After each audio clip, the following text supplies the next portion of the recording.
Peace. This tape is going to deal with brutality, sexuality, and deception. I'm going to try to summarize what the human experience would be, what the human experience has been in the material world, or what we call the physical or the mundane world. We'll go through primarily today, mostly today, we're going to deal with the Gnostic text. I got the Pista Sophia in front of me, and I'll be perusing through, shuffling through a lot of Gnostic texts, the Gnostic library, the Nag Hammadi library, the Gnostic Gospels, etc. If you're familiar with these early Christian texts, these esoteric Christian teachings, then you know some of these pieces of literature, some of these texts. So, with the Pista Sophia, we learn that there is a different conclusion and a different approach about what they understand creation and God to be. And it's definitely at odds or in disagreement with how the Judeans or the Israelites view cosmology and the origins of our world, origins of the earth, origins of the world. And if you can understand the Gnostic approach of their perspective on how this reality came about, you get a more clear and more honest definition of what we are and what we call existence in life. The reason why there's a difference between the Gnostic tradition and how they arrive to their perception of reality is that it is a mistake, that it is a flaw, that it is dysfunctional, that it is innately mundane, innately evil,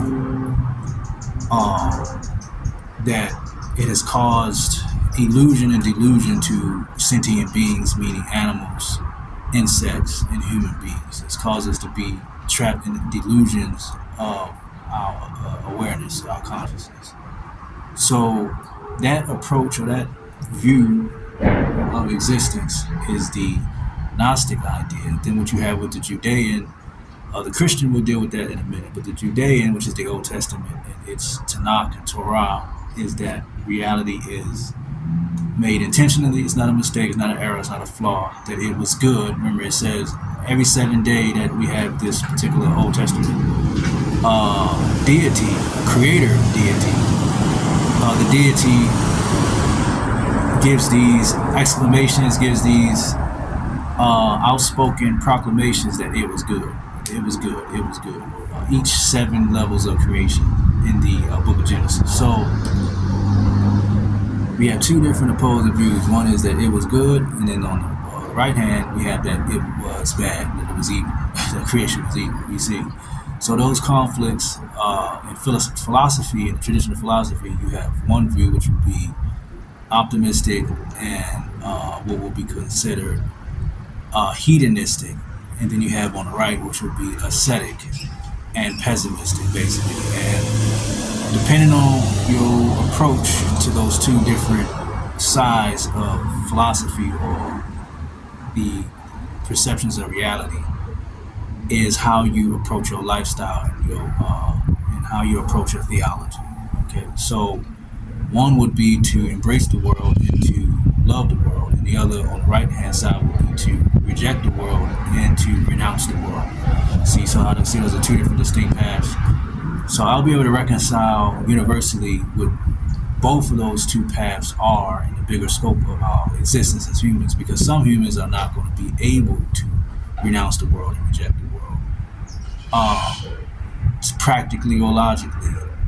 But for those humans who can and have the capacity and have the potential to, they have to find their way in society. So we have to reconcile both paths in one society. They can't be at war and contention with each other. So the same way it works in the spiritual world, as above, so below. The humans can't be in conflict with these philosophies, and the deities cannot be in conflict of those ideas or mentalities. So moving on to brutality, sexuality, and deception. Now, if you see this graph right here I made, I have a diagram up here. I posted up on the video. If you see the chart, we see the goal. We have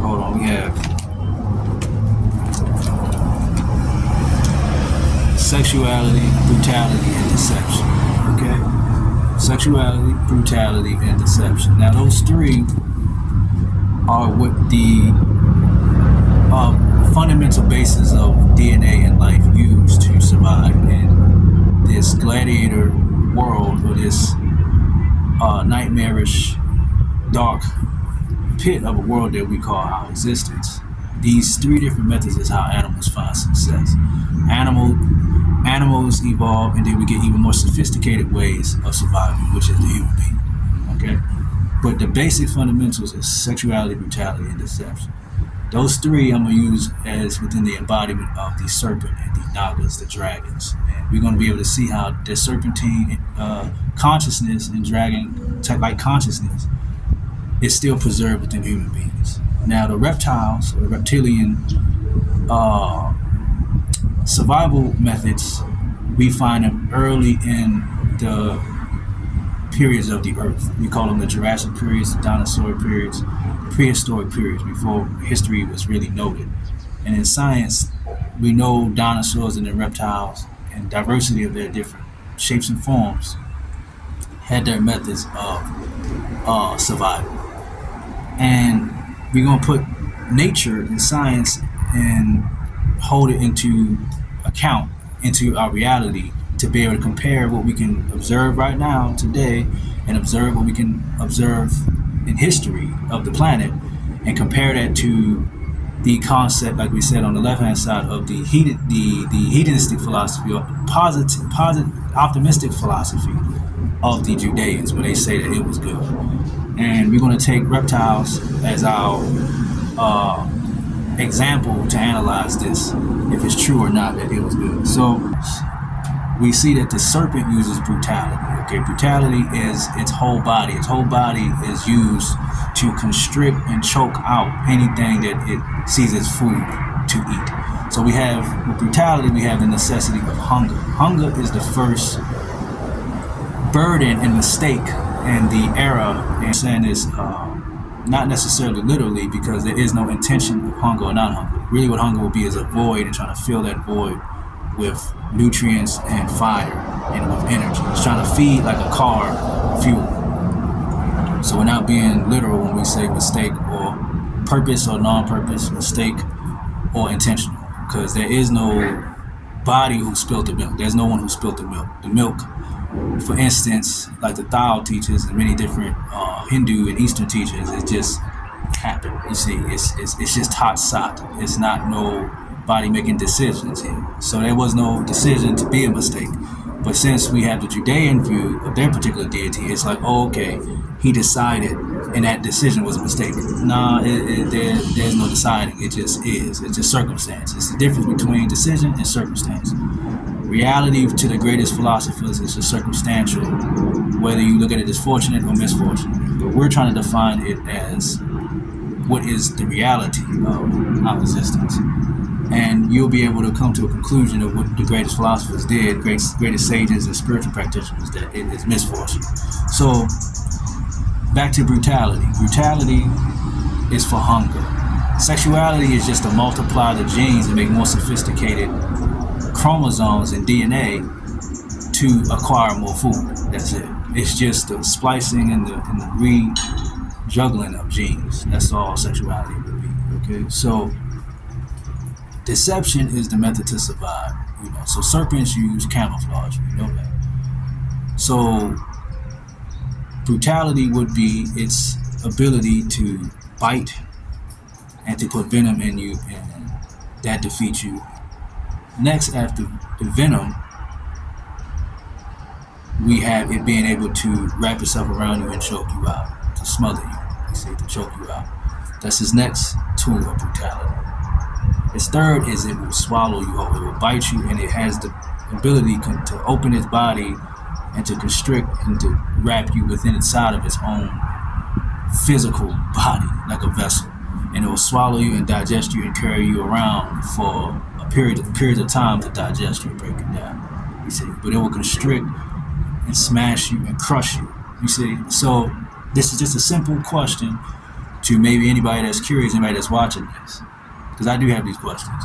But I believe that the ancient philosophers and sages of the old world, of the ancient world, gave our answers, gave us our answers. But I still ask because there may be people who feel as though that they're more wise or more. My question would be, what would be the point of creating the reptile? Okay, so they say that humans were created to give devotion and worship to a higher entity, to give it worship and give it devotion. Understood. And they also speak of humans being created with the ability to have free will. So if we measure reality based on the evil of human beings, we'll say, okay, the excuse is that creative deity, that creator deity gave humans a conceptualization in their existence of free will, right? This goes into the philosophy of determinism. Determinism is looking into whether or not life was pre-fated or determined by a higher being or just by forces of nature, or whether it's non-determined, meaning there is no free will. It's just all controlled. It's all under some type of mechanism. So with free will, we'll say, well, that's the excuse for human beings evil. So we'll leave human beings out of it, and we'll just deal with what was here well before human beings, and we'll look at their activities. So my question is, why would a creator that is benevolent, that is trying to create something that is good, why would it create reptiles, which have no capacity of devotion? They have no capacity of worship. They have no capacity of ethics, you see? And we're talking about prehistoric Jurassic reptiles, dinosaurs, and etc. And evaluate how many insects practice brutality, sexuality, and deception. And understand that our material world is pervaded with insects.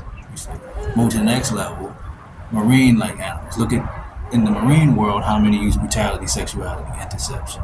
Then move on to reptiles and look at the diversity of their forms, from the great dragons like the Komodo dragon, the lizards, the snakes, the dinosaurs, etc. So the question would be, why would that creator deity have had any good intentions for those creatures that would be its prey, which would be other reptiles and mammals? Why would it create that monster of an entity that is well self-engineered and endowed to be as evil and as dangerous as any creature could be? I mean, it's a deadly entity. So what we're looking at here is, that's just the circumstances. Based on philosophy, that's the circumstances of nature. It's a misfortunate circumstance of nature. You get it? And if there is a creative deity that created that being is of the nature of a reptile or serpent itself. So that's when we get into Gnosticism. And we look at a being by the name of, I'll show you the image, of Yaldabaoth, who is a reptilian-like consciousness, but also what they would consider a fierce mammalian consciousness. You see, as the head of a lion, we'll deal with that in a minute. Deal with the basics of Yaldabaoth, which the Jews, the Gnostics, labeled him Yaldabaoth for many of these insulting names. Another name would be Samael, and a few other names they've given him, we call epithets, because the Judeans accredit the creative deity of being a worthy deity of our salvation and our devotion. But the Gnostics look at it like this deity has only created us and animals, which we know, like we said, go into the reptile world for suffering and to eat our suffering, you see, to eat us, to get energy from us. Now, how would it do this? If you read the Gnostic texts like the Pistis Sophia, the Nag Hammadi Library, they speak about the Archons creating all entities, humans and animals, and they themselves being the genes, the proteins, the chromosomes that build our bodies in the womb, to be to use us as a host, them being like parasites, these genes, to eat from us continually. You see, to eat energy from us continually, and they do this by causing in the external world all different levels of horror, fear. They eat off our fear. They eat off our joy mostly as well. They eat off our happiness. So if you eat any energy, which would be a fruit, any vegetable, and you get elated or you get energy, they eat. That's them eating simultaneously through you. So you can read about the Archons, which are the Hebrews called them the Baalim or the demigods, working alongside Yahweh, or the Gnostics call them Yaldabaoth, to put us in bondage, our soul in bondage. And animals and humans alike both have a soul, according to the Gnostics. And the soul would mean a consciousness that is beyond and excluded from physical experience, physical consciousness. So that means it's innate energy that is not necessarily determined by black or white, up or down. It is its own experience, its own world. It's not the world that we're in now. You see, it's in another dimension. You understand? So you can't say that soul can be determined based on the human brain. It can't be, because the human brain is based on everything that is based on the experience of evolving in the material world. The Egyptians and the Gnostics and so on elaborate that it is based on the consciousness in the heart. You see, that's what preserved that energy. So we'll be unpacking all of that. What will be the point of me going through this information? Well, the point in conclusion is that we're trying to summarize what existence actually would be. For those who reach enlightenment, there's 3 levels of attainment. The lowest would be tamas, which is the Gnostics call that the hylic. Hylic meaning mundane, worldly, dark. The second level of attainment would be the psychic. Those who have some level of insight, able to understand enough about the material world to survive and get resources to have success. Basically, success with marriage, business, etc. They like the psychic. They use divination and religious ceremony to attain that state. But the highest would be the Gnostic, or the Gnosis, the Gnosis of the Gnostic. So the Gnostic, the psychic, and the hylic. The Hindus call it Sava, Rajas, and Tamas. And the point is that the material world, generally for most beings, for most creatures, for the longest periods of time on this planet, the planet, they say, is up to 4 billion years old, right? About 4 billion years old. Take each sections of those 4 billion and let's just do 3/4 of that. 3/4 of that is completely nothing but suffering, pain, and agony, and misery, destruction, chaos, evil, right? 3/4 of the existence of this planet.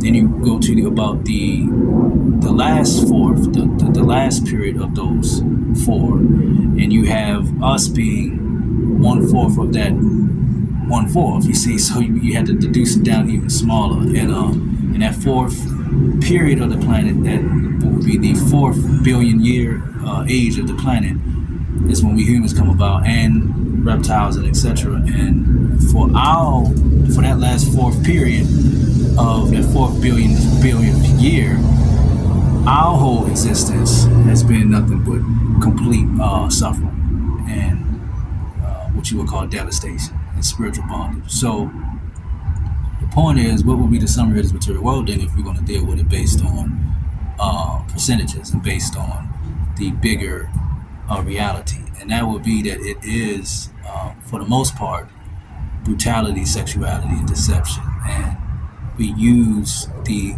symbolism of the serpent and the reptile to embody that image of what existence is, you see. And outside of that, we do have, which would be the serpentine brain, the serpentine level of consciousness, like we said, is the hylic. But then you have the psychic. Yaldabaoth, his lion head, represents that psychic level, the realm of the sun, the solar energy, which would be up here about the willpower, the third, having a third level of energy, the solar realm. But that being Yaldabaoth, the creator of the Old Testament of the Jews, doesn't even have knowledge, the Gnostics say, in the Pistis Sophia and other texts. He didn't have knowledge of higher aeons or higher realms above him, or beings or deities above him. He doesn't have the knowledge of them. But according to all of the ancient mystics and priests, even the priests, but renunciates and sages, they speak of these 7 worlds and the creator or creative deities not having too much more knowledge than the 3rd and 4th world. That will be that solar energy of the lion's head. The serpent will be the lower worlds beneath that. So the worlds above that leontine or leontine head or leontine space of the sun and the sun's company of deities, which would be, they're called the Olympians, the Devas, the demigods, the Baalim. There are many names. The Hindus, like I said, call them the Devas. The realms above those would be the realm of the divine bird. That's what's symbolized there. So usually they say like the eagle. Sometimes you have the swan and the peacock. Okay, and the Egyptians may have used the falcon here and there. It's a spread around, but it's usually a divine bird. And that will be from the crown, the highest realm, and even in the cosmos, the highest realm of consciousness, down to about the heart. Okay, that will be the divine birds. So only us as humans are able to overcome the reptilian brain, the lowest realm, overcome the mammalian brain, which would be the leontine, the lion head, and then able to reach the neocortex, which would be that divine bird, that Christ energy, Christ consciousness. So we have 4 billion years on this planet. You just slice 1/4 of that is the space we have to experience and realize and attain something higher than brutality, sexuality, and deception. But other than reaching that neocortex or Christ conscious state of consciousness, of attainment, of perception, the material world for the most part is brutality, sexuality, and deception. So with that, I'll be documenting more about this philosophy. This is our Gnosticism. For now, I'll be dealing with the Gnostic texts, but I'll be exploring all of the ancient texts throughout as I go on. But that should conclude and summarize the point. And contemplate on it, think about it, even let me know your thoughts on it, what you have come to realize about that truth, this material world. And that's brutality, sexuality, and deception.